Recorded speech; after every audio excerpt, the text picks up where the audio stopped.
Bonjour à nouveau, nous revoici donc dans Power BI, cette fois-ci pour aborder un élément essentiel dans toute analyse que nous pouvons avoir dans des rapports, à savoir la fonction filtre. Power BI nous propose de base un onglet filtre, au-delà des champs et des visualisations, sur lequel nous avons trois grandes catégories. Le premier, c'est un filtre sur le visuel, à savoir la table que nous avons précédemment créée, un filtre pour toute la page ou un filtre pour toutes les pages. En effet, nous avons vu précédemment que nous pouvions avoir plusieurs pages dans un rapport. Si nous rentrons à ce moment-là, ici dans ce champ des filtres, nous l'aurions sur l'intégralité des pages.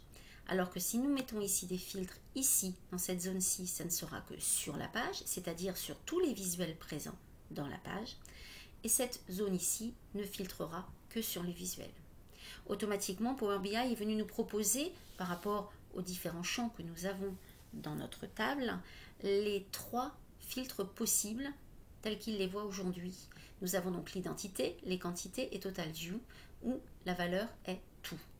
Nous pourrions aujourd'hui définir un filtre différent, tout simplement comme ceci en cliquant, et en étant dans la possibilité de choisir soit une fourchette à l'intérieur de laquelle nous aurions la valeur, soit est vide, n'est pas vide, est supérieur à, etc.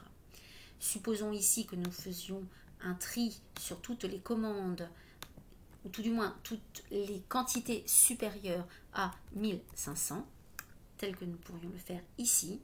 Nous verrions apparaître, en appliquant le filtre, regardons bien avant de donner, que les valeurs donc ont changé. Nous n'avons plus ici les commandes inférieures à 1500. Nous ne voyons plus que les commandes qui sont supérieures en quantité à 1500. Le total reste toujours le même puisque c'est un total général que nous avons.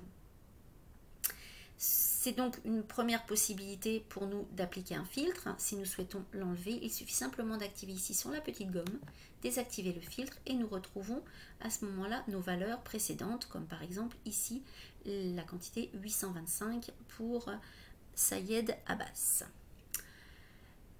Voici la première possibilité donc de mettre en place un filtre dans un rapport. Une deuxième fonctionnalité qui nous est proposée par Power BI et à laquelle je suis assez friande, c'est le segment. Pour ce faire, positionnons-nous à l'extérieur de notre table, uniquement ici, sur n'importe quelle partie de notre zone de travail, et sélectionnons dans la visualisation le segment. Celui-ci apparaît et nous pouvons à ce moment-là, par un simple glisser-coller, venir choisir une valeur selon laquelle nous souhaiterions segmenter notre analyse. Faisons l'hypothèse aujourd'hui de vouloir le faire sur l'année. À ce moment-là, je viens prendre l'année de ma dim time et la positionner directement par un glisser-coller dans la zone de mon segment. On voit apparaître une fourchette ici, que l'on peut régler comme on souhaite, une petite règle, qui est dans une fourchette maximum qui va de l'année 2000 à l'année 2030, puisque ce sont en fait les bornes pour lesquelles nous avons défini notre dim time.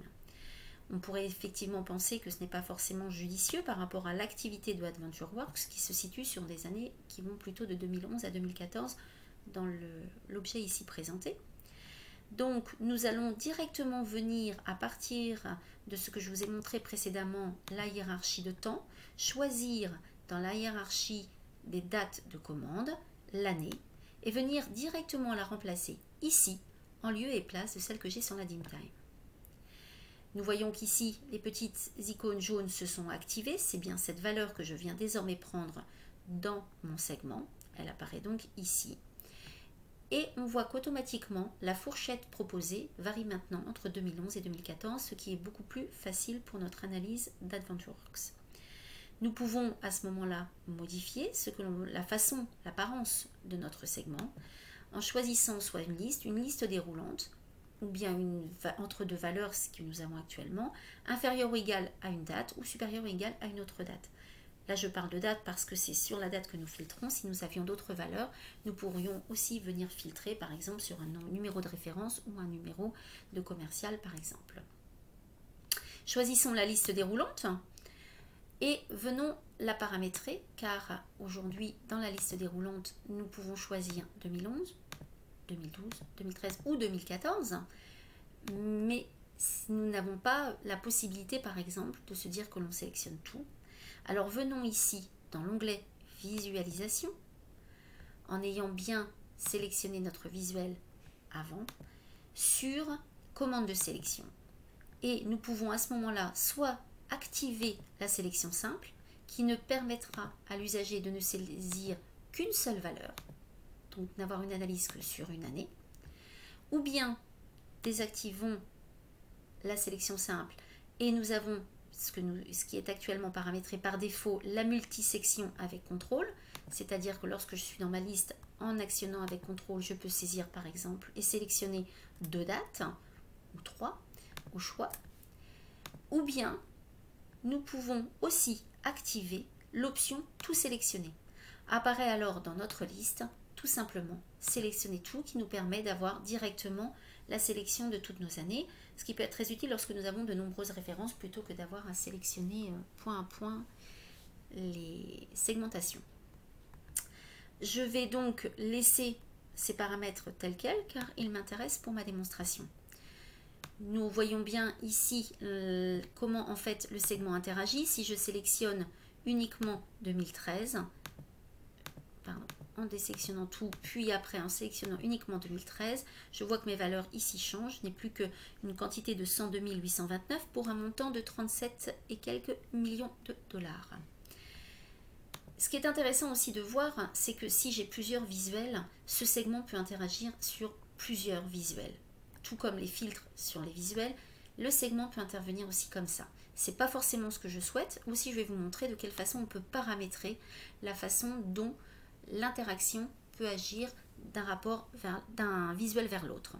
Pour ce faire, je vais simplement venir par un CTRL-C, CTRL-V, dupliquer ce visuel que j'ai ici et je vais le déplacer à côté, vous permettant de voir ici 2 visuels dans ma page. Et je vais vous montrer que sur ces 2 visuels, le paramètre la segmentation choisie de 2013 est bien appliquée aux 2. Si aujourd'hui je change sur 2012, elle sera bien appliquée aux 2, ce qui peut parfois être gênant. Je peux tout simplement venir modifier cela en sélectionnant ici, en me positionnant sur le segment, puis en étant dans l'onglet Format et venir activer ici modifier les interactions. Je vois apparaître en haut de chacun de mes visuels des petits icônes comme ce petit sens interdit qui me permet, si je le souhaite, de venir modifier l'interaction. Si je choisis en effet pour celui-ci aucun, à ce moment-là, je viens dire qu'il n'y a aucun filtre, aucune interaction, en tout cas, entre les visuels précédents et ce rapport. Je reviens bien avec une quantité totale et mes 90 millions. Si je souhaite, par exemple, avoir maintenant un autre segment sur ce rapport parce que je voudrais y mettre une autre année, on peut le faire aussi. Je sélectionne ici tout ou bien je désélectionne, ce qui est encore mieux, ce visuel. De la même façon, je peux faire un CTRL-C, CTRL-V et dupliquer ce segment que je viens déplacer, par exemple, au-dessus de mon autre tableau. On remarque au passage la règle automatique qui nous permet de faire des alignements avec nos rapports, ce qui est quand même visuellement assez intéressant.